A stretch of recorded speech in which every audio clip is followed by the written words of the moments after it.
Our top story today from thegatewaypundit.com, breaking: the GOP keeps control of the House. Republicans will control all three branches of government in a huge sweep. We're covering this story and so much more here on the Gateway Pundit's Week in Review.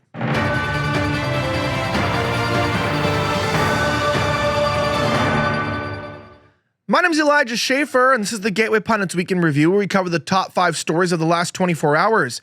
Our top story today comes from Christina Lila, who reports the GOP keeps control of the House. Republicans will control all three branches of government in a huge sweep. Check out our top story. It turns out that the Republicans will keep control of the House of Representatives and control the Senate in a huge government-wide sweep this election. The U.S. Supreme Court currently has 6 conservative justices and 3 liberal justices. Republicans will control all three branches of government after Trump won the 2024 election in a landslide with huge down-ballot victories.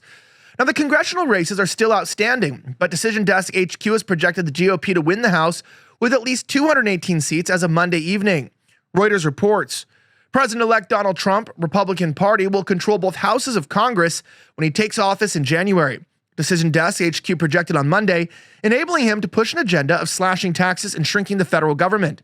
Republicans had already secured a U.S. Senate majority of at least 52 to 46. Edison Research Project and DDHQ projected would hold at least 218 seats in the House of Representatives, with 8 races yet to be called in Tuesday's election. It appears Alaska GOP candidate Rick Bick, or Begay, I don't know how you pronounce that, has unseated Democrat Mary Peltola. However, AP still hasn't called the race. According to this one user named Lakshaya Jain, even under this friendliest assumptions I can think of, I still find Peltola coming up fractionally short in this race. It's possible that the remaining vote is even bluer than I can reasonably imagine, but that's extremely unlikely and for now. It turns out here that you can see the race is pretty tied between the two. It's interesting. We'll have to get used to these names. You know, these are all new names, new voices in the political movement. So to pronounce their names, I mean, I guess we are more diverse than ever, and we'll have to figure out how to actually pronounce them. Feel bad for these guys who got 0 votes. Now, Republican Gabe Evans unseated Democrat incumbent Representative Yadira Carevo and in Colorado's 8th District on Sunday evening. You can see the difference there. Now, all eyes are on Orange County, California, as 3 congressional seats hang in the balance.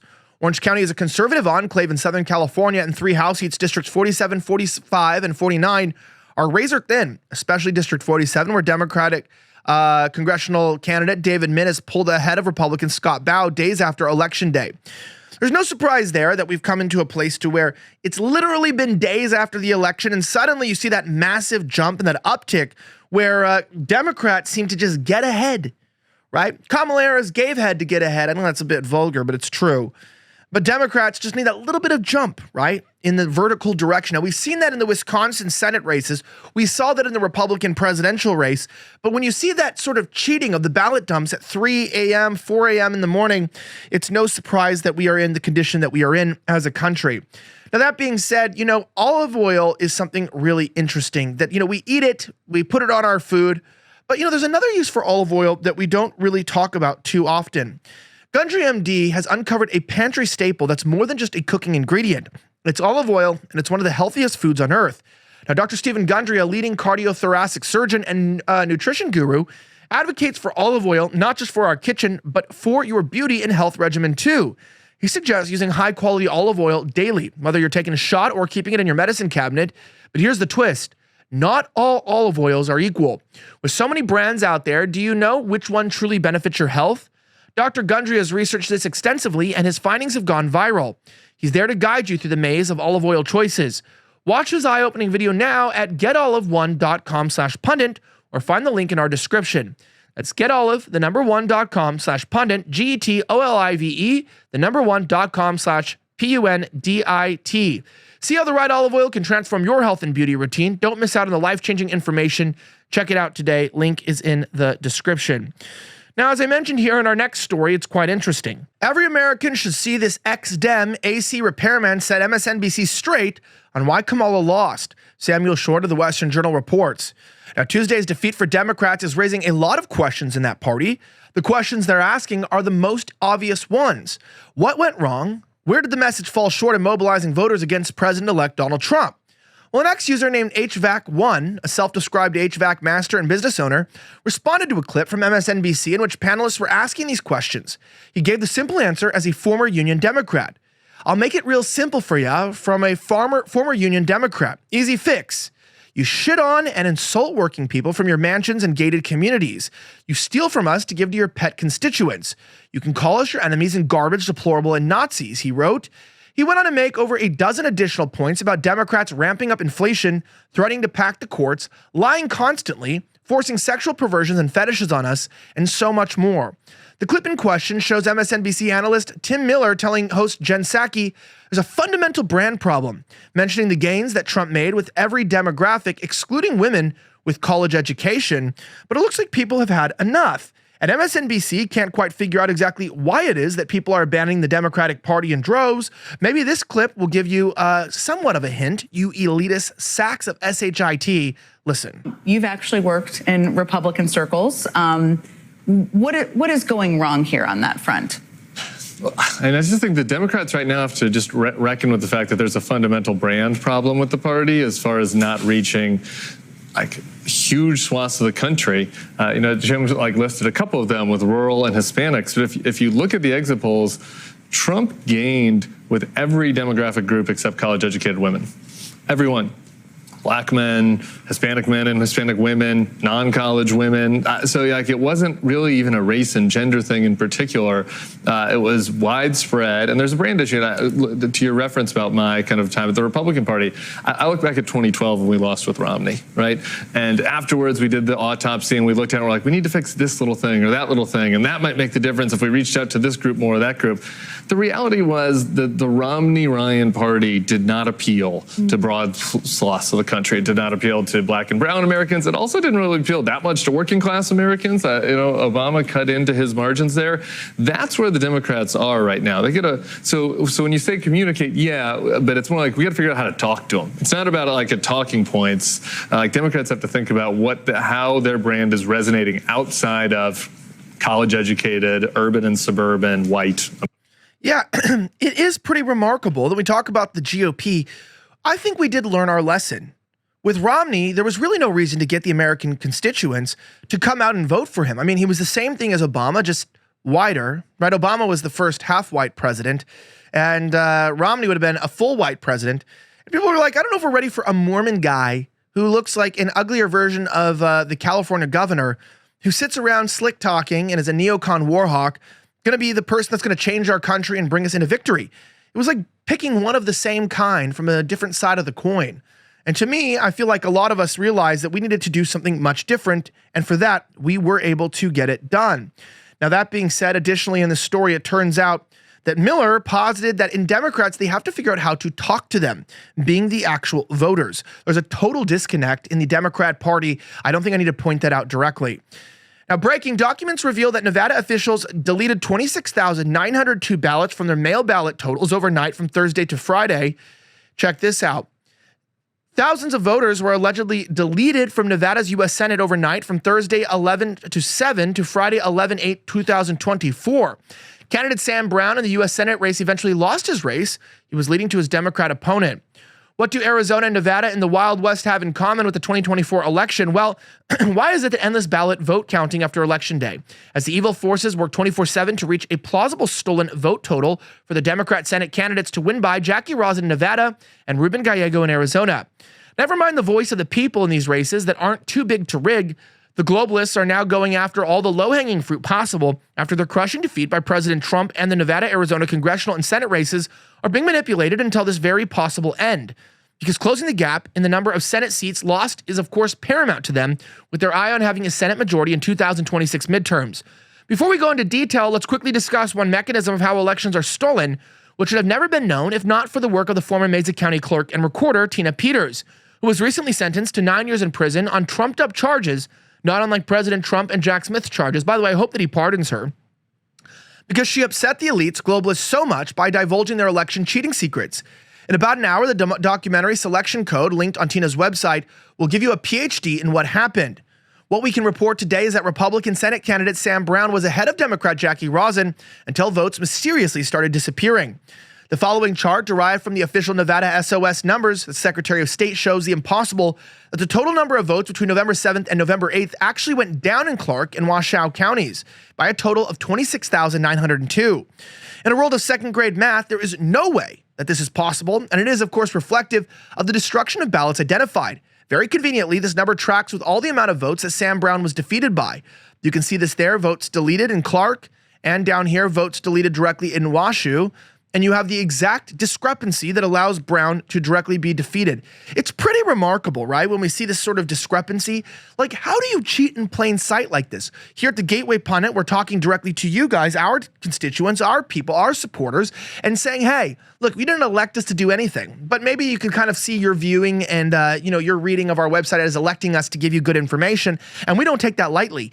Then we're providing these discrepancies. We're showing you that the exact amount of votes were deleted that allowed Jackie Rosen to take over. Jackie Rosen takes money from George Soros. It's always these people taking money from the most sketchy, Jewish billionaire, globalist, authoritarian, insane people like Soros. And then we are supposed to suddenly, back away and go, oh, it's just the fair democratic process. Well, because the Nevada GOP has failed to acknowledge and act on this information, repeated communications have been ignored.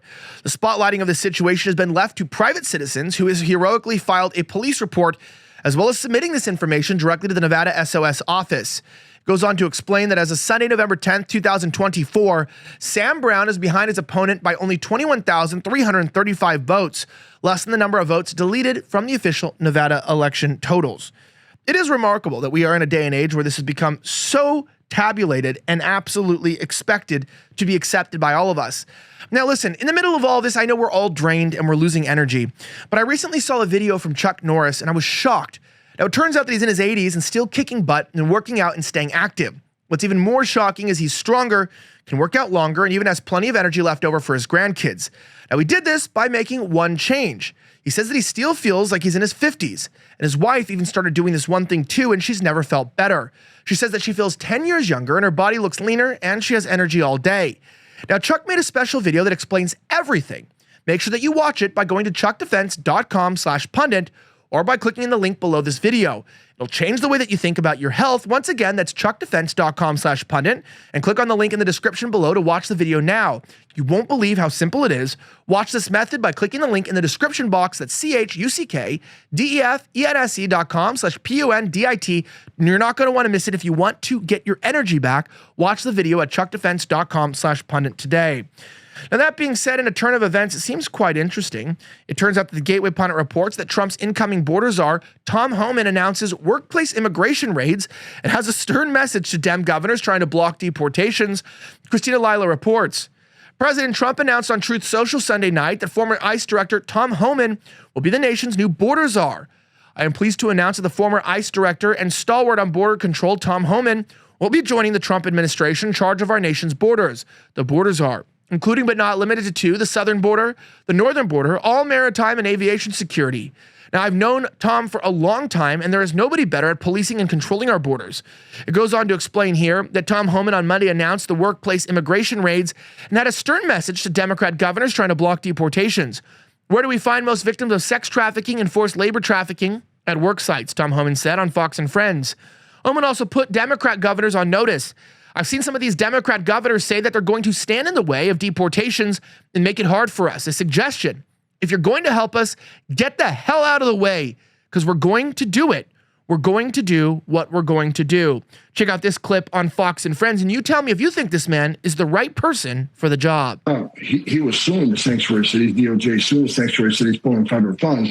Of course, day one, when Joe Biden came in office, he stopped that lawsuit. So that has to be put back in place. And look, I've seen some of these Democratic governors say they're going to stand in the way. They're going to make it hard for us. Well, a suggestion: if you're not going to help us, get the hell out of the way, because we're going to do it. So if we can't get assistance from New York City, and we may have to double the number of agents we send in New York City, because we're going to do the job. We're going to do the job without you or with you. But it's much easier to arrest a bad guy. Like I just said, we're concentrating on public safety threats of human and national security threats. Right. It's much easier to arrest a bad guy in the jail. Give us access to Rikers Island that we've been kicked out of. Let us get the bad guy in the jail. It's safer for the alien. It's safer for the officer. It's safer for the community. But we don't release Trump.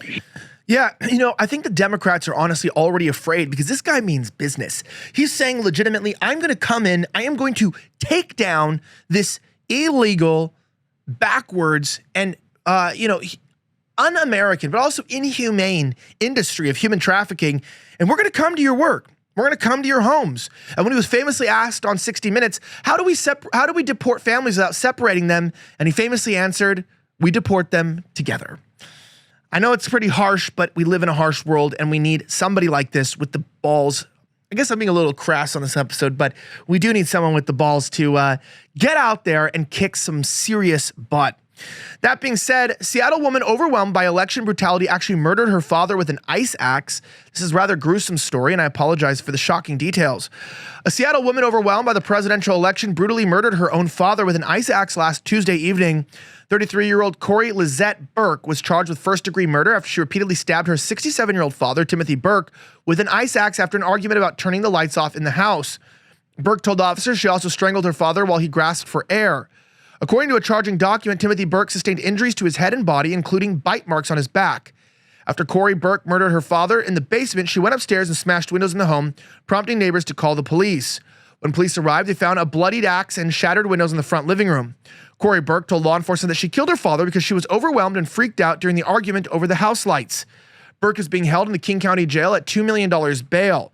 Now, this is the second murder that we've seen take place in the last week, or at least be reported, that's a direct result of libs freaking out about Trump's election. Trump derangement syndrome is so real, it's literally already caused 2 deaths. It's upsetting and somewhat tragic that we're in this sort of remarkable and unprecedented time in our country's history. Please stay safe, everyone. Don't forget that if you like videos like this, make sure to like and subscribe down below. Drop a comment, give me your feedback, and share these videos, as of course we are censored and we're only on alt media because we cannot be out there on the real mainstream media. We have to rely on you guys, and we're proud to rely on you guys to share these reports with your friends and family. So grab the link, email it, send it on Facebook message, whatever you got to do, post it on your X account, and get the news out to those who love to hear the truth. I'm Elijah Schaffer. Thank you so much again for watching the Gateway Pundits Week in Review. Have a great rest of the week as always, and may God bless the United States of America. I'm signing out.